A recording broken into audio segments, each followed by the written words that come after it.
কোৰ্টত ডিভোৰ্সৰ শেষ চহীটো হোৱাৰ পিছত নিচিয়ে ভাবিলে এতিয়া তাই স্বাধীন সুখী কিন্তু মাথো 5 মাহৰ ভিতৰতে তাই বুজিলে যেতিয়া সমাজে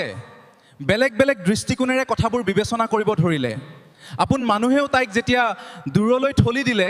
তেতিয়া তাই অনুতপ্ত হৈ ভাবিলে টকাৰে ঘৰ কিনিব পাৰি কিন্তু আপোন মানুহৰ মৰম কেতিয়াও নোৱাৰি যেটো সত্য শুদ্ধ আৰু নিকা তাই অনুভৱ কৰিলে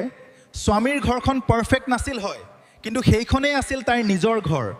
জহত কাজিয়া আছিল হয় কিন্তু সঁচা সমৰ্থনো আছিল ভিতৰি ভিতৰি তাই সম্পূৰ্ণ ভাঙি পৰি লাজ ভয় শংকা অভিমান সকলো এৰি এদিন গিৰিয়েকলৈ ফোন কৰিলে ক'লে মই তোমাক বহুত মিছ কৰিছো আমাৰ সম্বন্ধটো আকৌ এবাৰ নতুনকৈ আৰম্ভ কৰিব নোৱাৰোনে সেইটো আছিল তাইৰ জীৱনৰ আটাইতকৈ সাহসী সিদ্ধান্ত গিৰিয়েকে মাথো এটা কথাই ক'লে যদি তুমি কোৱা মই এতিয়াই তোমাক আনিবলৈ যাম নিশিয়ে সন্মতি জনোৱাত ৰাতিয়েই গিৰিয়েকে গাড়ী লৈ ওলাই আহিল সম্পৰ্ক কেতিয়াও মাথো